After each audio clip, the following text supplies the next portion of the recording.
Hallo ihr Lieben, willkommen zu einem neuen Teil von 2Art Journals 2 mit der lieben Uschi Stoffels. Und zwar haben wir ja zwei Journals, die wir immer hin und her tauschen und machen dann jeweils parallel ein Video, wie wir in den beiden Journals arbeiten. Wir haben jetzt, glaube ich, schon 4 Runden gehabt. Das dürfte jetzt der 5. Teil sein. Und das ist jetzt wieder mein Ursprungsjournal. So, am Cover werde ich diesmal jetzt nichts machen. Also ich finde, das reicht eigentlich so. Dann innen drin, also die liebe Uschi hat mir das hier mitgeschickt, so eine Libelle, die finde ich traumhaft schön. Da werde ich ein Journal-Cover draus machen. Lieben Dank nochmal, liebe Uschi. Und hier sind meine 9 Affirmationen. Ne? Also unsere Journals, die sind jeweils Affirmationen, also jede Seite ist einer Affirmation gewidmet. Ja, die erste, da fangen wir schon mal an. Die Affirmation ist, ich bin wertvoll. Die Seite, da fehlt mir noch so die Spange, die alles irgendwie zusammenbindet. Für mich sind das irgendwie nur so einzelne Segmente, die irgendwie so zusammengepappt sind. Ich nehme dann jetzt diese Schablone und diese Kraftmousse von Action und so einen Spatel, gehe hier einfach mit so ein bisschen drüber.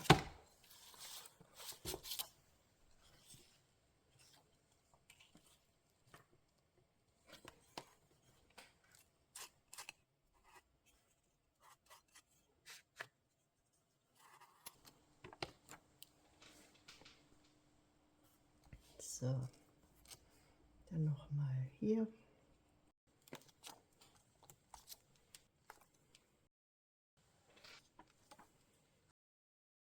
So, hier ist ja schon ziemlich viel drauf.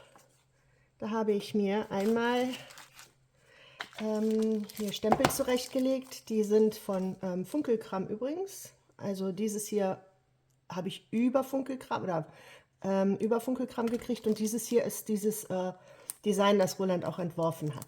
Da werde ich hier so ein bisschen drauf stempeln. Ich finde, das passt hier zu der Blume richtig toll. Kann ich sogar dieses Dings mal einweihen. Ich glaube, das habe ich jetzt von Teddy oder so. So einen Acrylblock. So einen großen hatte ich bisher nämlich nicht. Und da hatte ich immer das Problem mit großen Stempeln. So.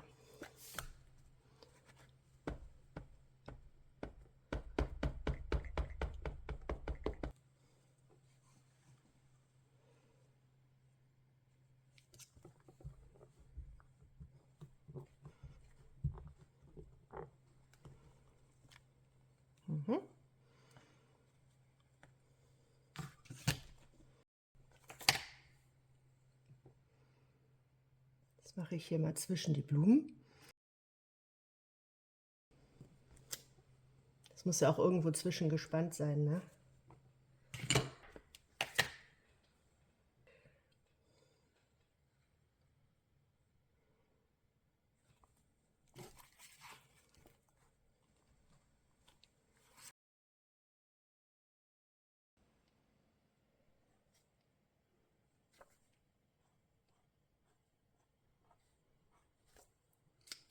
Okay. Dann nehmen wir den hier jetzt auch noch mal.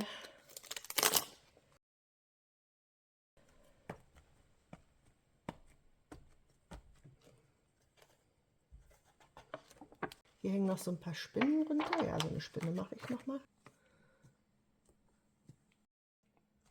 Ich hoffe, ihr habt jetzt keine Spinnenphobie. Dann täte mir das natürlich leid. So, dies verlängern wir noch mal ein bisschen.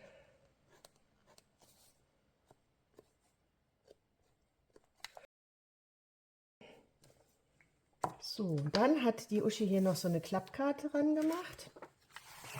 Da wollte ich gerne dieses Bild hier noch aufkleben.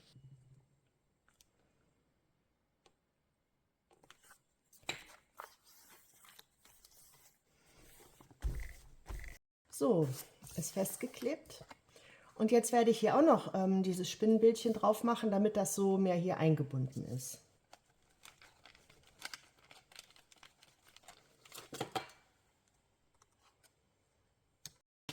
Okay. So, nächste Seite. Das ist, ich achte auf meine Bedürfnisse. Habe ich Als erstes habe ich hier zwei so Vögel, die werde ich noch so ein bisschen hier ausschneiden und hier oben hinkleben, ne, dass da am Himmel so ein bisschen was rumfliegt. So, und dann ist das hier eine Tasche. Und da möchte ich gerne ein Tag rein stecken. Und zwar habe ich hier so schönes Kraftpapier, so ein schönes Kraftpapieretikett und zwei so Damen. Die sind von hinten zu sehen. Ich habe aber irgendwie das Gefühl, dass diese beiden hier auch von hinten zu sehen sind. Irgendwie habe ich das Gefühl, dass die alle in die Richtung gehen. Warum auch immer. So, und dann werde ich die hier nehmen und hier so draufkleben.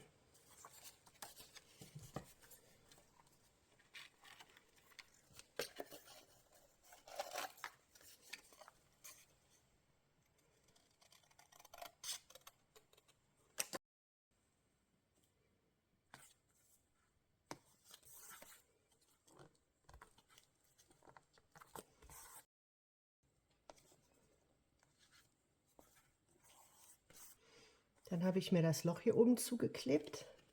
Das werde ich nochmal neu durchstechen. Und dann nehme ich auch gleich dieses Band, was dabei war.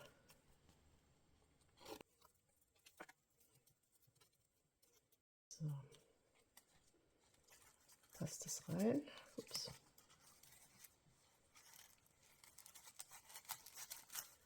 Passt gut rein. Und dann möchte ich hier aber noch einen Spruch draufkleben.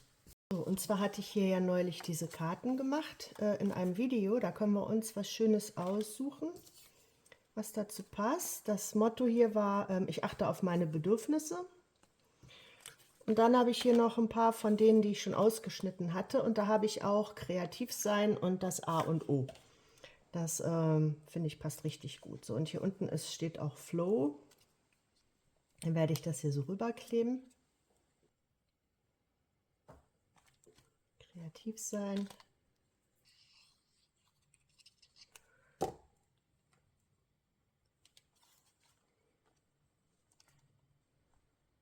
Das A und O.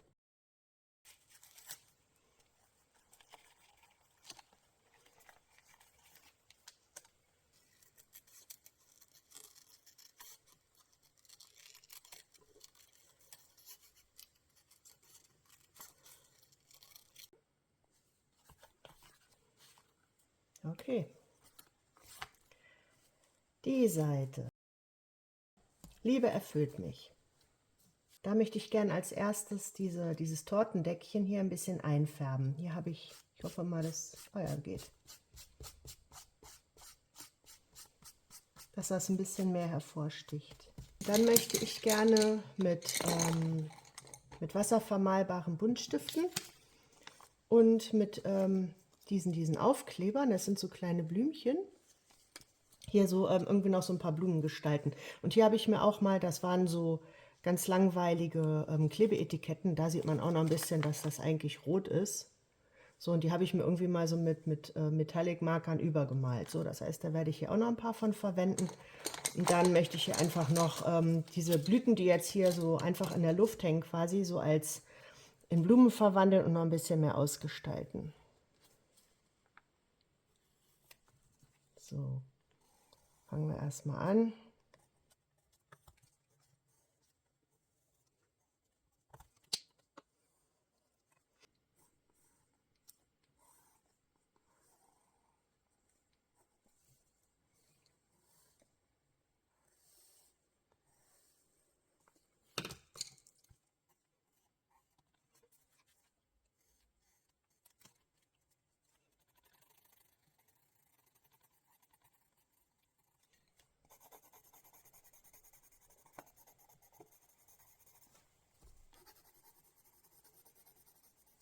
Auch ein bisschen verwischen mit dem Wassertankpinsel.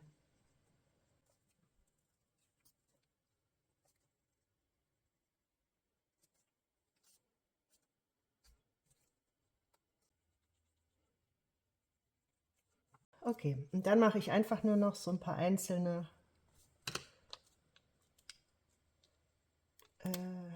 Striche hin mit extra Blütchen.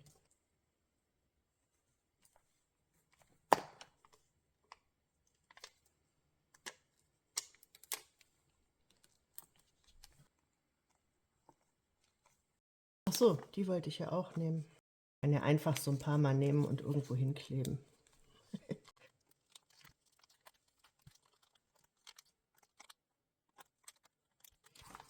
Jo, ich würde sagen, das reicht erstmal. Hier haben wir einmal dieses Ensemble, sage ich jetzt mal. Das möchte ich auch gerne noch ein bisschen mehr zusammenfügen.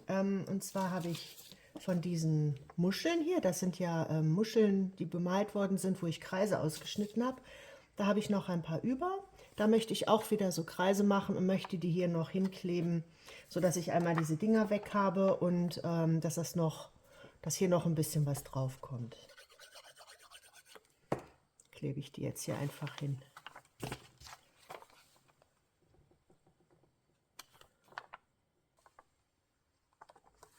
Okay, dann hier sind ja überall noch diese Striche drauf gemalt.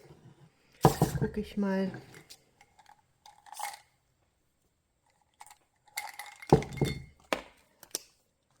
Mache ich das gleiche hier einfach auch noch mal.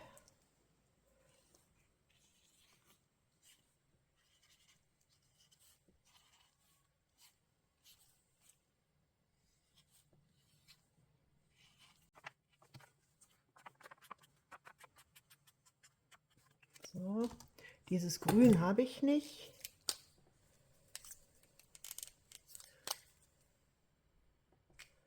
Ja, ist ja nicht so schlimm.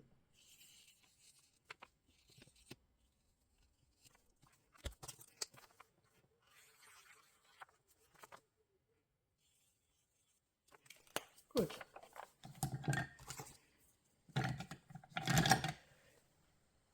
Okay, also das finde ich jetzt schon ein bisschen eingebundener. Und dann hier vorne möchte ich gerne was hiervon drauf machen. Und zwar habe ich hier so Washi-Tape-Reste. Irgendwie, dass ich dann einen, sagen wir mal, an diese Seite klebe und einen an diese Seite, um dann noch ein bisschen mehr Interesse zu haben. Und dann habe ich dieses hier, das ist irgendwie noch so ein kleiner Rest Geschenkpapier. So, und da wollte ich einfach hier so Stücke ausschneiden, hier raufkleben und dann mit diesen Dudeleien hier irgendwie auch so ein bisschen verbinden.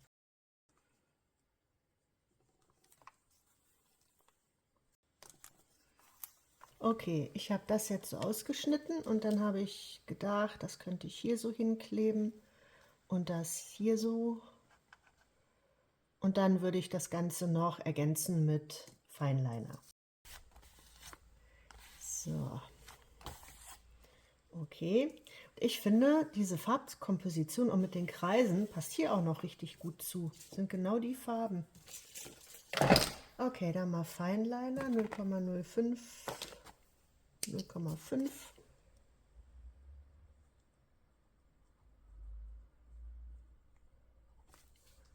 So. Mal gucken, was wir hier für Muster so haben. Die hier sind quer.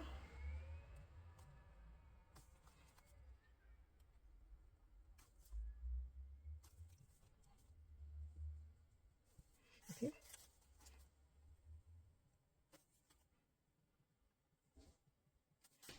Okay. Nächste Seite. Diese Seite ist, finde ich, schon ziemlich fertig und ziemlich voll. Also das würde mir eigentlich so schon reichen. Da habe ich mir jetzt noch ein paar Vögel rausgesucht, die ich auch aus der Flow habe, genauso wie diese 3 Vögel. Und witzigerweise, das ist sogar der gleiche. Also die passen ja auch noch richtig gut zusammen. Die werde ich noch ausschneiden und hier auch raufkleben. Und hier habe ich auch noch so ein paar Blümchen. Da kommt das hier oben in die Ecke und das irgendwie hier noch hin, weil das farblich und so auch richtig gut dazu passt. Okay, also hier geklebt, die Blümchen geklebt, das geklebt, den Vogel und den Vogel. Und in meinen Augen ist die Seite fertig. Vielleicht fällt der Uschi ja noch was Schönes ein. Bei dieser Seite fehlt mir auch so eine Spange, ne? Also ich finde, hier ist irgendwie eine Seite, wo überall mal so ein bisschen was raufgeklebt ist. Das ist für mich aber noch keine Einheit. Deswegen wollte ich jetzt diesen Stempel hier nehmen. Den habe ich neu, ich ich glaube, beim Teddy gekauft. So einen schönen Hintergrundstempel, habe den auch noch nicht benutzt. Ist so ein Holzdekor. Ich weiß nicht, ob man das gut erkennen kann. Ah, okay. Gut, dann hier was in die Mitte.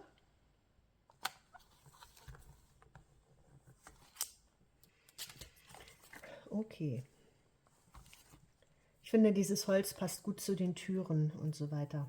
Und dann habe ich mir noch so ein paar Bildchen rausgesucht, weil das ja alles so Poesiealbummäßig aussieht, habe ich hier, das ist zwar gedruckt in der Zeitung, aber das ist definitiv ja auch mal so eine Oblate, so ein Lackbild gewesen. Und dann habe ich noch aus meiner Kindheit zwei so Kätzchen. Und da wollte ich eine hier hinkleben und eine hier hin. Und dieses hier hin. Okay, und dann möchte ich noch diese Schriftschablone nehmen und hier auch so ein bisschen Schrift drüber malen.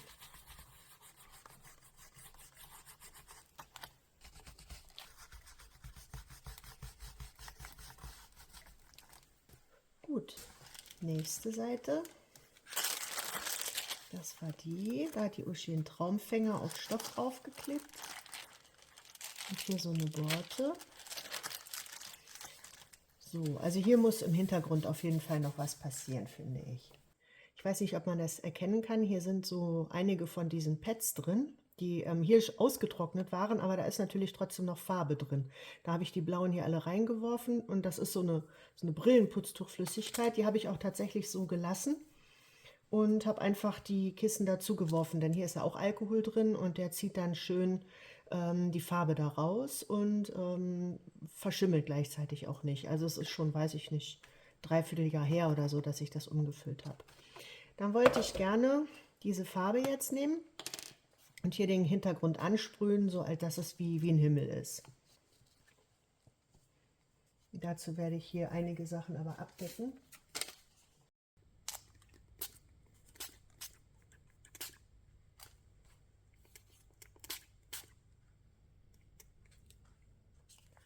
Okay, und das gleiche machen wir an dieser Seite auch.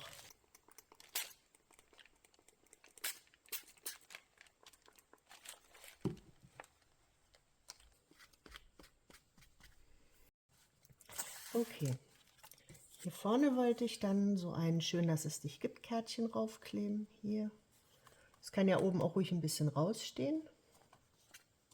Und hier unten wollte ich diesen Schmetterling hinkleben und zwar nur hier, sodass die Flügel noch beweglich sind. Da habe ich hier oben so, was man so für das Innere von Blüten benutzt. Ne? Ich glaube, das habe ich bei Luise Heinzel mal gesehen. Ist aber schon, weiß ich nicht, 2 Jahre her.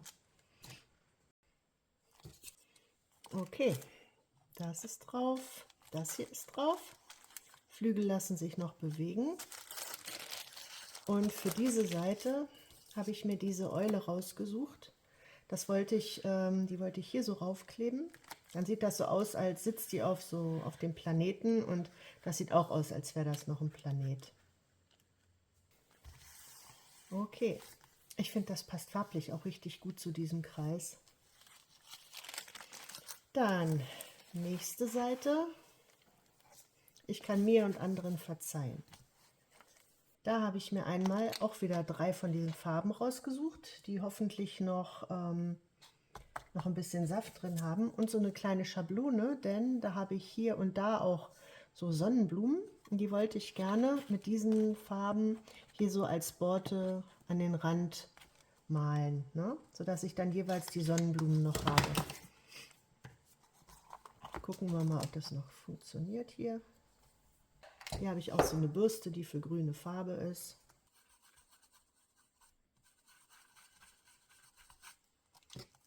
Ja.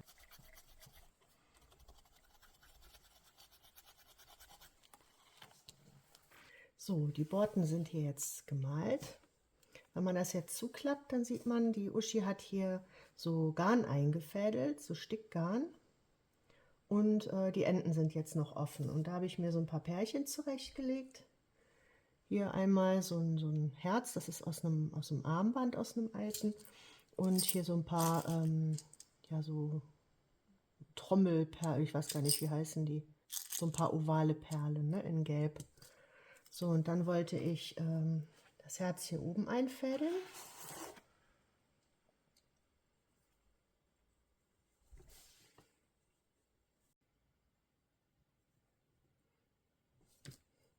Okay, dann den Trick, so ein bisschen Kleber hier ran. Einzwirbeln, einen Moment warten und dann kriege ich das hier durch.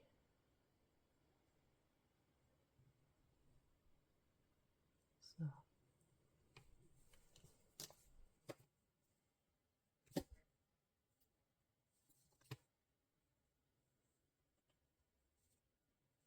So. Dann mache ich hier unten einfach einen Knoten ran. So. Okay, das hängt jetzt hier so dran. Und hier unten nehme ich hier jeweils welche von diesen Perlen und unten drunter dann das Herz. So, also hier oben ist jetzt dieses Herz drin.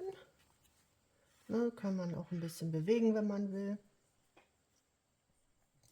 Und hier unten ist an den Bändern dann jeweils sind so 3 Perlen. Ja, dann guckt auf jeden Fall bei der Uschi noch rein. Ne? Die macht heute also auch, veröffentlicht zeitgleich auch ein Video. Und die arbeitet jetzt dieses Mal in ihrem Journal und dann tauschen wir wieder und dann arbeitet die Uschi in diesem und ich in ihrem, das sie mir dann zuschickt. Ja, dann bedanke ich mich fürs Zuschauen. Bis zum nächsten Mal. Tschüss.